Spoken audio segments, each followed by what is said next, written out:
Welcome back to Teaching Music Tomorrow. My name is Anne Molesky, and I am here with Victoria Bowler. And today we are starting what will be a 3-episode series all about our beloved apple tree. So as Victoria and I were sitting down to talk about what the next kind of series of episodes could look like for Teaching Music Tomorrow, we thought through some of like our standby things that we're always using in elementary music that we feel like most people know, like Apple Tree. And if you're listening and you don't know Apple Tree, don't worry, because today's episode will help you kind of get oriented to it and give you some ideas for teaching it. But today we are going to introduce the way that we both introduce Apple Tree to students and share a game that you can teach tomorrow. There we go. Yeah. So Victoria, anything you want to say before we get down to it?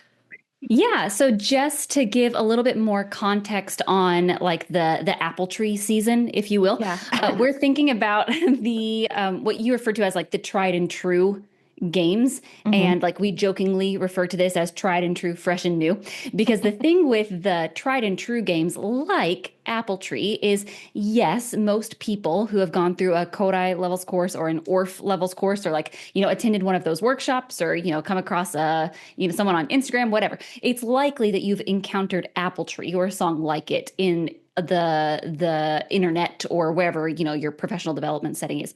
But along with that is the tendency for these songs to get a little bit stale after a while. And often, if you've been in the classroom for several years, or maybe you're, just starting out, we kind of turn into like a one-trick pony. You have your one song and game for Apple Tree, you have your one activity that you do with it, and then like how many years can you do that one song and game before you're like, I'm very bored of Apple Tree? So this is kind of an invitation for all of us, myself included. And Anne, I think you would probably include yourself in this as well. It's an invitation for all of us to use this creative lens, this creative and this structured lens with repertoire that we feel like we know really well. And we do, but there are always new ways to approach it. And so over the summer, this is a beautiful time, or like as we end the school year, whenever you're watching this, it's a beautiful time to kind of rethink what we assume we know about these songs, and then maybe approach it with some different ideas throughout this series. And again, that's both for me and for you, not just for people listening.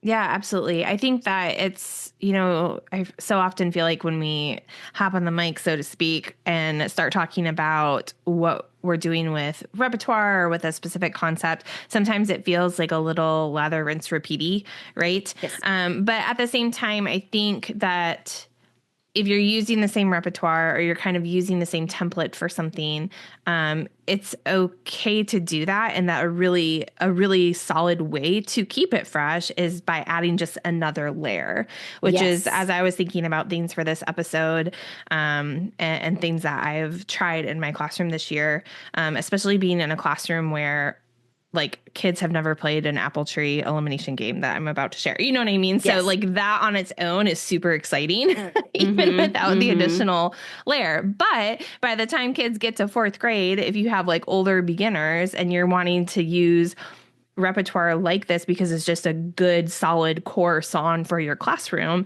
it's important to think about different ways that you can keep it interesting and challenging for you and for your students. So yeah, and that's the last thing to tag on before you jump into the game is like it keeps it fresh for students, but I think maybe more importantly, arguably, it's fresh for us because every day is new, and if we're approaching these songs with new eyes and new lenses, that really opens up a whole new world of, I think, like professional breath of fresh air, which can be really exciting. Yeah. Absolutely. All right. Well, I'll hop in and share how I introduce Apple Tree and my version or a version of the game, because there are a couple. So for me, anytime I teach a new song, if I need to do so sort of quick and dirty, I have a 3-step process that I use. I've talked about this before. I can link a YouTube video where I share it. And it's just kind of this like questioning set of questions, and then actually like teaching the song by rote, and then just making sure that I give students an opportunity to sing the whole song independently independently before I ask them to kind of do any additional layer with it.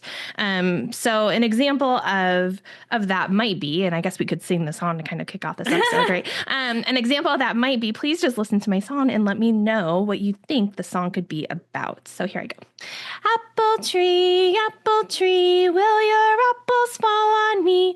I won't cry and I won't shout if your apples knock me out. And of course, I have it warmed up and it's earlier here than it is where you are. And I was in the garden trying to be Victoria all day yesterday, so my allergies are like exploding. But anyway, it was beautiful. So there's that. Thank you. So there's apple tree. And what was my song about, Victoria? It sounds like it was about apples. It was about an apple trees. Yeah, absolutely. So listen to my song again and let me know, what am I worried could happen? And when you think you might know, put your finger on your nose. Here I go. Apple tree, will your apples fall on me? I won't cry and I won't shout if your apples knock me out. Oh, and what am I worried might actually happen, Victoria? You're worried you might get hit by an apple. I know. And this is like kind of traumatic, right? Because it could hit you just right and you could have a concussion and then we have to go to the children's hospital. It's the whole thing, right? No, we won't go into all of that. But anyway, yeah, absolutely. The apples could knock you out. They could hit you right on your head. Well, we're not going to be doing anything with apples hitting you today, but there might be an instance where you do get out. Okay. And then I would take the time to say my turn first and line it out and all that good stuff. So another option for this, if you don't want to do like the elongated lining out type of deal, might be just teaching it through the game. So my game for this is usually the elimination game to start. I do kind of like the London Bridge one as well, just to shake it up if we're using apple tree a lot. But the elimination game is kind of like my standby. Right. And you have to make sure that if this is students' first experience with an elimination game, that you talk about what happens when you get out and you make sure that there is something that they can do to still be part of the activity when they are out. So, Victoria, can you please just go apple tree, here you go. Apple tree, will your apples fall on me? I won't cry and I won't shout if your apples knock me out. Good for you. Now this time, instead of apple tree, we're going to make it a little bit simpler, actually. Can you please just go tree, here we go. Ready, set, and now I sing. Apple tree, will your apples fall on me? I won't cry and I won't shout if your apples knock me out. Yeah, good for you. So you had a repeated pattern of apple tree, which if you're an older student in my classroom, or not older, even first grade, you know that's an ostinato, right? So we have that apple tree ostinato, and tree is an ostinato too, but it feels more like a steady beat, which is something that we're pretty familiar with, right? So what we're going to do now is we're going to play the apple tree game. And if the apple lands on you on the word out, your job is going to be to go get a drum or a pair of sticks or whatever it is that you have at the ready in your classroom. And you're going to keep that tree pattern with me while everybody else sings and plays the game. And then we do that. So that's kind of like level 1, right? Level 2 would be the next time you play it and the students really have the song in their ears, is maybe you have 2 colors of apples that are going around the passing game, right? So if you get the red apple, you're in charge of the tree steady beat. If you get the green apple, did I say red? Did I say green? Whatever the other color is, whatever the other color is, then you pick an instrument and you're in charge of tapping the rhythm of the words of the song. Okay, so that's level 2. Level 3 would be, we have 3 colors of apples. So you have like red, yellow, green, again, doesn't matter. And then you have the tree steady beat. You have the lyrics of the song, the words of the song, the way the words go. And you have the apple tree ostinato, right? So then you have this layered thing happening while the game is going on. Now, what am I more interested in as a teacher in kind of that like subgroup activity going on, I could care less about the game as long as they're following the rules and we're not arguing and we're not like throwing the apples across the room. It doesn't matter to me, right? I'm more interested in taking an opportunity to look at the students who are often like the mini jam band, if you will, and seeing what they can do in terms of like staying on the beat, staying on the rhythm, and playing together and listening together and all of that good stuff. So that is how I layer apple tree, which is something that I actually did this year because I had older beginners who had never done anything with Ta and Titi, and I wanted to start them somewhere. And so this is one of those songs that I used, and this is the way that I kept it interesting for even fourth and fifth graders, right? And they loved it, and they got to pick a different instrument every time, and for different classes, I would say like, oh, we're just going to do beats because they weren't quite ready to do rhythm versus beat type of stuff. So you can really kind of tailor it to whatever your goal is for the song, the curricular goal you might have for Apple Tree. Mm-hmm. Yeah. And that is a blending of here's the game, but your game is also a rhythmic extension, right? Yes. Because the game could just be like the teacher's pointing around the circle and then the last person sits down, right? Like that could be the most bare bones, but what you're calling the game is actually like a very layered rhythmic activity, which is great. Yeah, even down to passing the apple on the beat, right? Because I don't play it hot potato style. I'm really intentional about like, however, there's 16 beats to the song, so the kids get smart and they'll count to 16 and figure out who's going to be out next, right? Which is why I like to add in the second apple too, even if you're not moving to the instrument groupings differently, because then they're not so like dead set on like, where is it? Like they have to be thinking so much more about both directions, right? But for me, I just had to find something for any elimination game like this. Like once they get to like second or third grade, I feel like my kindergartners and first graders are like just excited enough at like the thrill of the game. Like they'll still sing and keep a steady beat. But when they start to get a little bit older, I would just lose all of the kids after they were out. And so if they don't have a job, right, and it's just being more efficient with your time too, as you said, with the whole rhythmic extension. So, definitely. When they're passing the apple, you want them passing to like the steady beat of the song and not the macro beat of tree. Yeah. Tree. And you find, again, like you said, that you're doing this with older beginners. So you would find that like passing that apple to the steady beat is fine. Yeah. Even though, it's a different like weight or a different distance between those beats. Yeah, that makes sense. Yeah. I love this. What a fun way to layer things together. And again, you gave us the game, which is the elimination style thing. And that, as you just said, is a K5 activity when you layer on top all these different rhythmic opportunities. And you have a lot of student independence in this. Yes. Yeah, the game runs itself. This is one I can leave for subs after the kids have already played it for sure. That's great. Yeah. Okay. I love it. Okay, so then I will take the London Bridge game, and this one is my go-to, which means that I don't often do Apple Tree in like kinder. I would if I were doing the elimination, like the bare bones elimination game. With this is more of a first, second activity for me. And so first, we are going to turn your fingers into people. And my finger people are walking in a steady beat while I sing. Apple tree, will your apples fall on me? I won't cry and I won't shout if your apples knock me out. And how many times did you step your finger people? Well, I don't know. I wasn't listening for that. Well, let's try it again. Let's do it again. And it's 16, but let's do it together. Here we go. Sure. Apple tree, we did it. Oh, And how many did you count? Anne said 16. I heard you. Yeah. Great. Thank you. She even had a quiet hand in the air. Wonderful. Okay. So now let's turn your actual feet into your real feet. So we all stand up. And can you step 16 times and stop on the word out? Here we go. Apple tree, we do it again, and everybody stops at the word out. And then I look around the room, and it's like its own like mini elimination game because like I really ham it up and like I'm looking. Oh, okay, great. What if I take out the last phrase, the last 4 beats? Can you still stop at the correct time? I don't know. I've never even tried that. Let's find out. Here we go. Apple tree, we're stepping a steady beat in our spots. I won't cry and I won't shout. and then everyone stops at the end, ideally. And if they don't, that's fine. But that's going to be really, really, really important. Okay, so now what if I asked you to take your noses and your toes as like this? So we're all standing in a circle. We just turn, because I always have students sit in a circle. Which makes it easy for a circle game because we're already there. So you just turn your noses and your toes this way. Now, can you step that steady beat, but still stop at the end? I don't know. Let's find out. Here we go.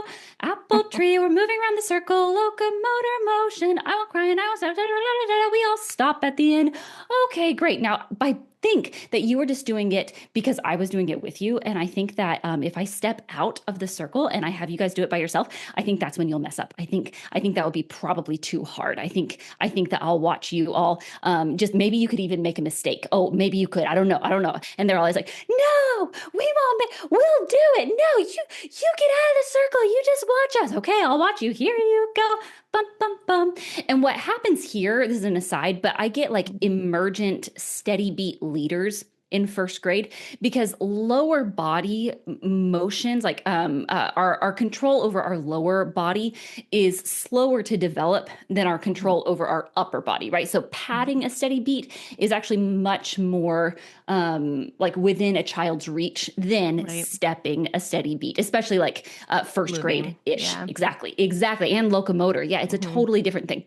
Okay, so after all of this could be an entire class, right? Because it's just like the stop and go freeze and everyone can look around the room to see if like everyone's frozen at the same time, right? So I might stop there for the class. And then in the next class, I will stand here outside the circle and I'm watching the circle move around to a steady beat. Okay, you guys have got that. And then at the end of the song, if your apple knocks me out, if your apples knock me out, someone is going to land in front of me because I've taken a step outside the circle. And that person is going to take their hands with mine, or we'll connect fingertips, whatever, and our hands go up above our heads to create the branches of our apple tree. Then at the very end of the song, I won't cry and I won't shout. If your apples knock me out, our tree branches come down and we have caught one of the students in between our hands. But no one runs.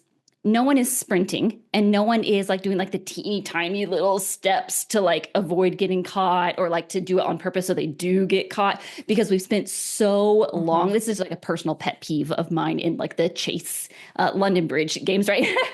So I spend a lot of time kind of mitigating that ahead of time. And then also because the purpose of this is very likely, not necessarily, but very likely is going to have a rhythmic focus. And so if we don't have this steady beat, there's no point in trying to do a rhythm activity if we haven't done steady beat. So if we're running around the circle, then I have to do an entirely separate steady beat activity. But if I can use the game as the steady beat activity, that's a nice double dip.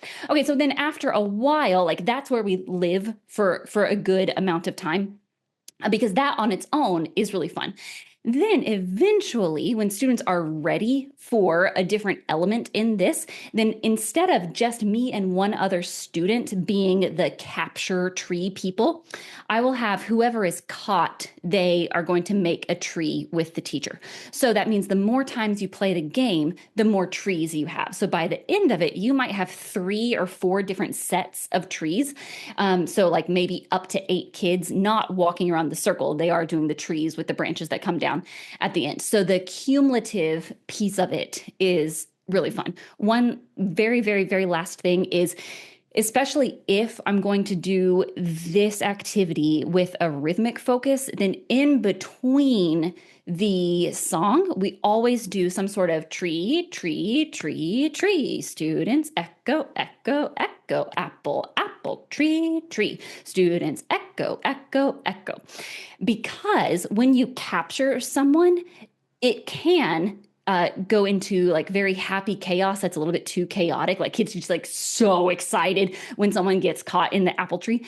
And I don't mind us getting excited, but I want the momentum of the song to keep going. So as we're getting kind of settled and reorganized of like who's going to stand where and who's the tree and on what side of the circle, all that stuff, I want students to be clapping so they have something to do with their hands, and I want them to be echoing me so they have something to do with their voices. So that's not something that I add necessarily every single time, but especially if I'm going to move this into a rhythmic extension, I'm going to add in that kind of B section back and forth to help with the rhythm, but also classroom management. So that's the London Bridge version. Love it. Are you using the rhythm echo as a transition to get the trees in place before the next round of the game? Is that what you're Yes. saying? Yeah. Yes. So, okay. Yeah. And then that way you don't have the whole like, okay, now you go stand over there. You go stand over there. It's more like you Yeah. have 4 patterns before we're going to start. Ready, set, and Mm-hmm. here we go. Right. Right. To Yeah. get And so moving. then like it's if you're a caught apple, you just come straight to me and I have my hand up and kids forget and then the rest of the class will like point and and like remind them. Mhm. But that way like the song can keep going. Again, like I just don't want to get bogged down in between rounds of a game like this. Yeah. Yeah, it's so funny. You were talking about how it's like your personal pet peeve. Guess who the kindergarten student is who does that in my class? Oh Would be no. my own child. Oh She's the no. one who like slows down because she wants to get caught. So I'm Uh-huh. with you. I'm with you on that. That is like such a pet peeve. And like the setup that you did, and you talked about how like maybe you would just stop after walking in the steady beat with a circle. There are so many natural stopping points here, right? So like you have the actual like gross motor practice to get to walking the steady beat, which can turn into a game, like you said, and like the focus listening element of like taking away the singing of the last 4 beats to really kind of hone in on that, I think is really Mm-hmm. powerful. But it's nice to think about how like you would stop there, and then you'd also have just like the one tree, and that's like level 1 or level 2, depending on whether or not you're considering that first step, level 1, Mm-hmm. and then the next like up level is that. So like a lot of really good lesson segment stopping points, which is nice. But yeah, I love that. That's so smart to have that practice on the front end of the game, because like you said, you're giving yourself that framework for the steady beat, but Mm-hmm. also like if you do have the Mollies of the world who are kind of doing the slow down under the London Bridge, right? Then you can say, oh wait, we need just like a practice round. Let's make sure we really know how to set that steady beat. Yeah. And then really quickly about Molly, like the thing is not like Molly is trying to be selfish. Molly No. is like, like doing it Yeah. wrong or whatever. It's like, oh, we all need that steady beat. So this time I'll watch your steady beat. And I have a way to redirect Molly because likely, I mean, if she is doing those tiny steps with the steady beat, then that's one thing, right? And then we'll talk Mhm. about, I might walk with Molly if she needs someone to walk with her. But most of the time when people are running or doing those like teeny tiny steps, they're not normally running in a steady beat. They're not normally doing those No. teeny tiny steps in a steady beat. So then the steady beat comes like the grounding thing that is outside of a student's character.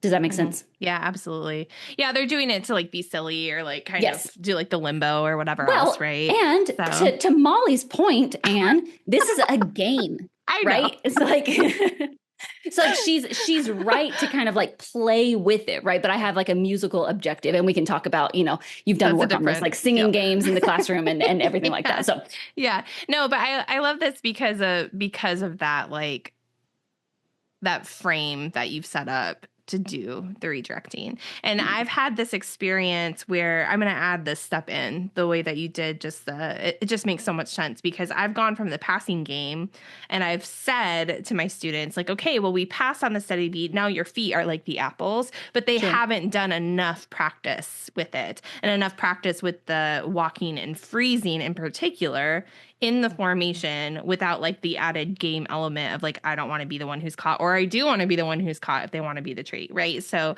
I just think that's a very, very smart scaffold.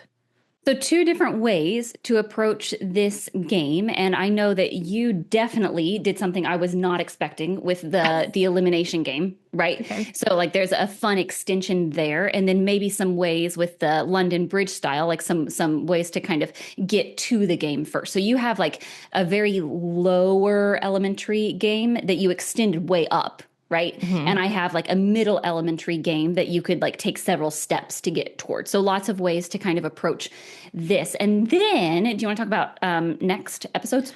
Yeah, so our next 2 episodes, we've kind of laid the foundation, if you will, talking about how we both had sort of a rhythmic focus in the way that we approach the game. And our next episode is going to be about a rhythm activity with Apple Tree. But then we're also going to do another episode that has a melodic focus, because this is a beloved song for a lot of different actually elements, depending on how you approach it. So we will talk about that next time.